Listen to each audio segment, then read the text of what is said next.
अभी का जो समय चल रहा है, विशेष तौर से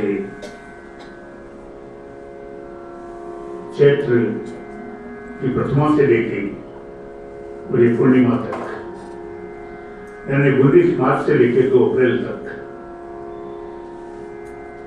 इसे तुलसीदास जी ने तो मधुमास कहा है, मधुमास पुनीता। और इस समय नवरात्रि का पर्व मनाया जाता है। उत्तर भारत में नवान परायण यानी रामायण का परायण होता है। बात एक ही है,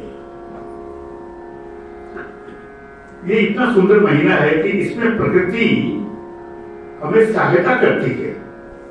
हम जो साधना करते हैं, साधना व्यक्ति हमेशा करता है, हर वक्त करता रहता है, लेकिन उस साधना में अगर कुछ सहायक बन जाए कोई चीज, जैसे सर्वप्रथम तो गुरु का आशीर्वाद होता है, फिर अपना मन शांत हो, मन चंचल चल राम शरण में, ऐसी स्थिति बने, और उसके बाद अगर वातावरण भी अनुकूल हो, मौसम पे अनुकूल हो, प्रकृति में अनुकूल हो, तो फिर उसका आनंद ही अलग है। फिर उसमें जागृति हो जाती है, जागरण हो जाता है। ये शक्ति क्या है? सारा ब्रह्मांड जो चलता है इस शक्ति से चल रहा है, सारा संसार जो चल रहा है इस शक्ति से चल रहा है। जैसे हमने पिछली बार बात की, एक महाशक्ति है और वो शक्ति अन्य अन्य कामों के लिए अलग अलग रूपों में विभक्त हो गई। एक महाशक्ति के 3 रूप बने, महाकाली, महालक्ष्मी, महासरस्वती। उसी प्रकार नवदुर्गा है, उसी प्रकार 10 महाविद्या है। फिर ये शक्ति फैलती गई, क्योंकि शक्ति एक जगह रुकती नहीं है, शक्ति का संचार होता है। जैसे वायु को आप रोक नहीं सकते, वायु को आप बांध नहीं सकते, वैसे शक्ति जो है उसको भी बंधन में नहीं आती है, और वो एक से अनंत होती चली जाती है, अनंत से अनंत, अनंत से अनंत, आप काउंट नहीं कर सकते। जैसे ध्वनि के जो स्पंदन है, वाइब्रेशंस हैं, वो जब फैलते हैं, कहां काउंट करेंगे अपन? वैज्ञानिकों ने स्पीड तो काउंट की है, लेकिन कितने वाइब्रेशंस हैं, कितने अरब हैं, कितने खरब हैं, लाख हैं, बहुत मुश्किल है। तो इसके लिए शक्ति के जागरण के लिए और अपने आप में, क्योंकि शक्ति वस्तुतः हमारे अंदर ही बैठी हुई है। ये सारे के सारे जितनी बातें होती है, जितने भी आपके ग्रंथों में कहा गया है, जितने भी अनुष्ठान किए जाते हैं, सब किए जाते हैं, तो उसमें एक ही विशेष बात आती है कि वो परमात्मा, उसका नाम परमात्मा इसीलिए वो आपके अंदर बैठा हुआ है। वो महाशक्ति भी आप में बैठी हुई है, जिसको तंत्र में हम लोग कुंडलिनी शक्ति के नाम से निरूपण करते हैं। फिर उसकी जिन जिन ऋषियों ने जो जो शक्तियां देखी, उनके नाम दे दिए। अलग अलग चक्र हमारे शरीर में भी हैं। वैसे ही क्या है, इन शक्ति को जागरण के लिए मंत्रों का सहारा लिया जाता है। मंत्र क्या है? ध्वनि है। अब जिस व्यक्ति को जैसा चाहिए, जैसी जिसकी बुद्धिमत्ता है, अध्यात्म की जितनी साधना है, उसके हिसाब से वो साधना करता है। व्यक्ति क्या करता है? अलग अलग सिद्धियों को पाने की कोशिश करता है। जैसे आपने देखा होगा, कई तांत्रिक सिद्धि करते हैं, कई अघोरी हैं, अलग अलग मंत्र हैं, अलग अलग सिद्धियां हैं। ये सब क्या है? ये सारी शक्ति के ही रूप है। वो शक्ति बिखरी हुई है। अब जिसको जैसी चाहिए, जिसकी जैसी मानसिकता है, एक व्यक्ति अगर नेगेटिव मानसिकता का है तो उसे नेगेटिव एनर्जी उसके पास आएगी। वो पॉजिटिव की कोशिश भी करेगा तो पॉजिटिव उसके पास नहीं आएगी। क्यों? कि उसका सारा जो शरीर का, उसका जो सारे स्पंदन है, उसके सारे जो अट्रैक्शन पॉइंट है बॉडी के, वो सारे के सारे नेगेटिव हैं। तो आप देखते हैं छोटे मोटे जो साधक होते हैं, तंत्र की साधना करते हैं, थोड़ा ब्लैक मैजिक जिसको हम कहते हैं, ये वस्तुतः क्या है? ये सारे नेगेटिव लोग हैं। और ये शक्तियां जो है, अब सवाल ये आता है, ये नेगेटिव है तो इनको शक्ति मिलती क्यों है? शक्ति तो मां है। देखिए, वो विभक्त है, इसको जैसा चाहे वैसा व्यक्ति यूज कर सकता है। तो व्यक्ति जब ये छोटी मोटी साधनाएं करता है कि मुझे कोई सिद्धि प्राप्त करनी है, तो वो सिद्धि के रूप में वो शक्ति उसके पास आ जाती है। क्योंकि होता क्या है, माँ को बुलाओ तो माँ तो आती है नहीं। अब आप किस रूप में उसका प्रयोग करते हो, किस रूप में माँ को आप देखते हो, ये आपके ऊपर निर्भर है। तो सिद्धि तो आ जाती है, और सिद्धि आने के बाद क्या होता है, वो व्यक्ति उसका लाभ उठाना शुरू करता है। क्यों कि उसमें आत्म कल्याण की भावना नहीं है, उसे शरीर से ऊपर उठने की भावना नहीं है, मोक्ष पाने की भावना नहीं है, उसे सांसारिक चीजें चाहिए, सांसारिक लोक में। तो वो व्यक्ति क्या करता है, ऐसी सिद्धियों को प्राप्त करता है। छोटी छोटी सिद्धियों को प्राप्त करके फिर क्या करेगा, लोग उसके पास आने लगते हैं छोटे छोटे कामों के लिए, हंसते चले जाते हैं। और उस व्यक्ति का काम क्या है, उनको लूटना, पैसे कमाना। अगर तांत्रिक या कोई भी व्यक्ति इतना ही सिद्ध होता तो उसे किसी और को बुलाने की क्या आवश्यकता थी। वो अपनी साधना करता, सर्वस्व देने वाली तो माँ है, सर्वस्व देने वाला तो प्रभु है। तो कहने का मतलब है, लोग जब दुखी होते हैं तो तांत्रिक के पास जाते हैं, किसी ज्योतिषी के पास जाते हैं, किसी साधु के पास चले जाते हैं। कोई बात नहीं, जाना चाहिए, मार्गदर्शन के लिए जा सकते हैं। लेकिन ये भी देखना चाहिए कि अगर कोई व्यक्ति आपसे धन चाहता है, अगर कोई व्यक्ति आपसे किसी और प्रकार की सेवा चाहता है, तो वो साधक नहीं है। साधना के मार्ग में सबसे पहली बात यह है, निर्लोभी होगा, उसको लोभ नहीं होगा, वो आपका धन नहीं चाहेगा, वो आपका मन चाहेगा।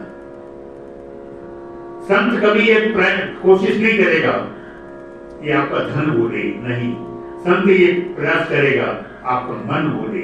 मन देने का अर्थ ये है कि आपके मन में भी साधना के प्रति जागरूकता हो, आपके मन में भी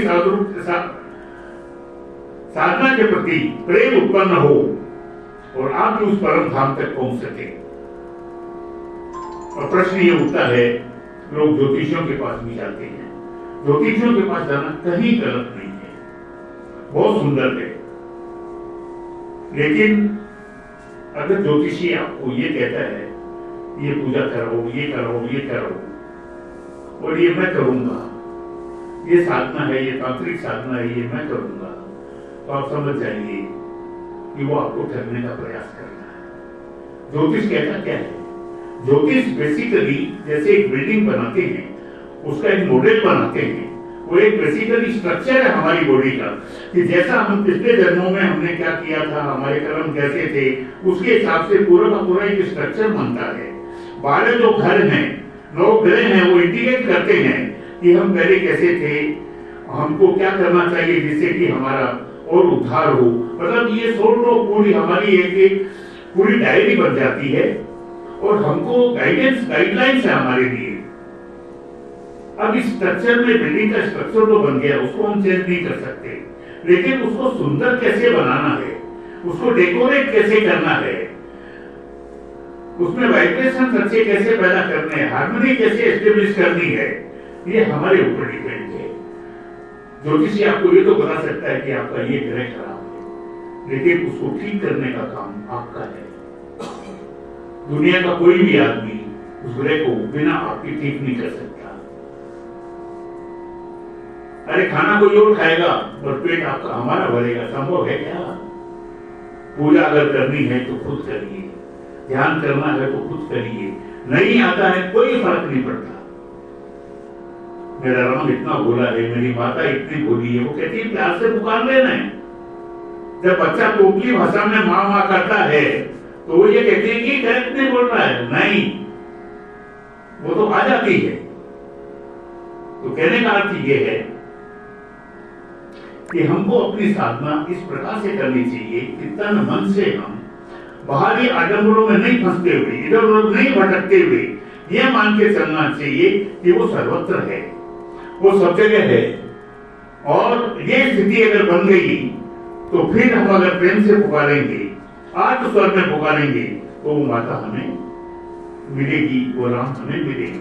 अब प्रश्न ये उठता है कि लाखों मंत्र हैं, शक्ति के तो ऐसा है कि रुद्रयामल अभी 2 पार्ट अवेलेबल हैं रुद्रयामल के, शिव पार्वती संवाद है, लेकिन ऐसा बताते हैं कि 84 थे, 84 पार्ट थे, तो कितने मंत्र होंगे?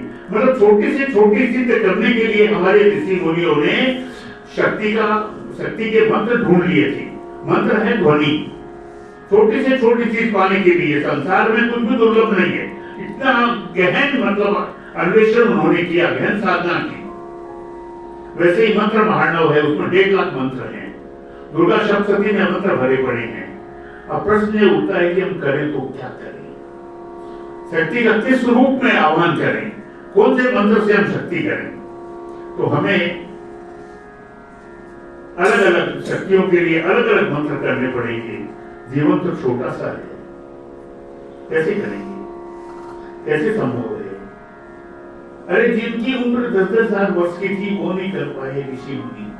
सतयुग के अंदर लोग हजारों साल जीते थे, त्रेता में जीते थे, द्वापर में जीते थे। आज कलयुग में हमारी कहां है? हमको शतायु कहते हैं, यानी 100 वर्ष की उम्र है। हम कितना पा सकते हैं? 100 वर्ष की उम्र में मिलती नहीं है, शास्त्र कहते हैं। तो आप क्या क्या साधना करोगे, कैसे कैसे करोगे? जैसा बोलते हैं ना, बहुत सारे ताले हैं संसार में, लाखों करोड़ों ताले हैं, सबके अलग चाबी है। आज तो डिजिटल भी आ गया, लेकिन ऐसा भी होता नहीं कि एक मास्टर की होती है उससे सारे ताले खुल जाए। वो मास्टर की क्या है? आज हम उस मास्टर की बात करेंगे। मास्टर की 3 तरह की है। सबसे पहली मास्टर की जो है वो है ओम।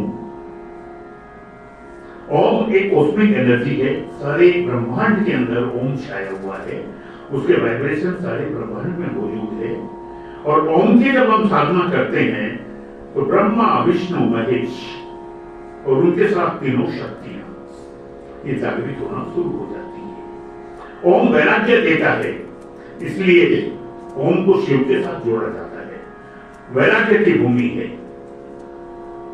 आप ओम का जाप करेंगे, कुछ दिन करके देखिए, आपका जो इष्ट है, जो आपको पसंद है, आपको जो गुरु पसंद है, जो राम का या कृष्ण का या विष्णु का या जो रूप पसंद है, आप देखेंगे वही रूप आपके सामने अवतरित हो गया। ओम में सब कुछ समाया हुआ है। और दूसरा जो कोड वर्ड है वो है राम। अब आप कहेंगे कि मैं राम भक्त हूं इसलिए ऐसा कह रहा हूं, ऐसा नहीं है। राम जो शब्द है वो ब्रह्मांड की ध्वनि है, इसको महामंत्र माना है। ऋषि मुनियों ने ऐसे ही नहीं कहा है, ऋग्वेद में इसका वर्णन है। तो राम में क्या है? राम में तीनों शक्तियां हैं। राम में रे आ और मैं ये जो है उसमें सतोगुणी, रजोगुणी और तमोगुणी, महाकाली, महालक्ष्मी, महासरस्वती। अब तीनों बातों का आह्वान करना है तो आप राम से कीजिए, ये राम भक्त के लिए है। लेकिन जो शाक्त हैं, जो शक्ति की उपासना करते हैं, उनके लिए सर्वोपरि तो ये है वो नवान मंत्र का जप करें। नवान मंत्र जो है वस्तुतः उसको 9 अक्षर हैं, लेकिन उसमें 3 ही प्रधान हैं, ऐं ह्रीं क्लीं। ये तीनों महाकाली, महालक्ष्मी, महासरस्वती के हैं। और ये तीनों ही, यही तो महाशक्ति है। तीनों मिल एक हो जाती है तो महाशक्ति है, अलग अलग हो जाती है तो अलग अलग रूप होते हैं। और नवान मंत्र है, और चलते फिरते उठते बैठते अगर करना है तो शक्ति का इससे बड़ा कोई मंत्र नहीं। मां मां मां कहकर पुकारो तो दौड़ी से ले आएगी। मां कभी आपसे दूर नहीं होती। आप किसी काली भक्त को देख लो, किसी कामाख्या के भक्त को देख लो, तांत्रिक को देख लो, आज स्वर में वो मां ही पुकारता है। मंत्रों का एक समय होता है, अनुष्ठान होता है, कुछ मालाएं आप करते हो, लेकिन मां वो तो हर वक्त बोला जा सकता है। चलते उठते बैठते हर वक्त मां कहा जा सकता है। ये पासवर्ड है। हमको बड़ा सरल लगता है ना, इसलिए हम ये सोचते हैं कि ये क्या बात है, करके तो देखो। इसी प्रकार राम राम कभी पुकार के तो देखो। ओम जो पासवर्ड है वो साधना करनी पड़ेगी। ओम चलते फिरते नहीं कर सकते आप, ओम को प्राणायाम के साथ करना पड़ेगा। राम भी प्राणायाम के साथ होता है, वो एक अलग साधना है, दिव्य साधना है, लेकिन चलते फिरते भी आप राम कर सकते हो। इसी प्रकार जो देवी के भक्त हैं, शाक्त हैं, उनके लिए कोड वर्ड है मां। आज इन 3 कोड वर्ड की इसलिए बात की कि लोग भटकते हैं, किसी के पास जाते हैं। अरे कहीं जाने की आवश्यकता नहीं है, वो राम आपके अंदर बैठा है, वो माता आपके अंदर बैठी है, सब कुछ आपके अंदर बैठा है, उसे पुकारो। अभी महाराष्ट्र में चल रहा है वो कैप्टन के बारे में, मुझे 20-25 साल से उनका मालूम है, मैं कभी नहीं गया, मैं तांत्रिकों के पास नहीं जाता, क्योंकि मैं उस भूमि से हूं जहां तांत्रिक पैदा होते हैं। कामाख्या, मुझे पता है तांत्रिक क्या होते हैं, मैं कभी नहीं गया। आज देखिए क्या हालत हो रही है। अंत में उनका विनाश होता है। विनाश इसलिए होता है कि वो अपने लोभ लालच में बुरा करते हैं। आप किसी भी तांत्रिक को उठा के देख लो, किसी भी सिद्ध को देख लो, चाहे बीमारी से मरे, चाहे शारीरिक तकलीफ हो, चाहे और तकलीफ हो, ये जितना ऐसा करने वाले हैं उनका कल्याण नहीं होता। एक तो निंदा करने वाले का कल्याण नहीं होता, एक किसी के बुरा करने वाले का संसार में कभी कल्याण नहीं होता। तो मैं अमृतवाणी के जितने साधक हैं उन सबसे तो एक ही प्रार्थना करूंगा कि आपको जो नाम पसंद हो उस नाम में समा जाइए, सब कुछ वहां मिल जाएगा। ऐसा हो रहा है। जय श्री राम।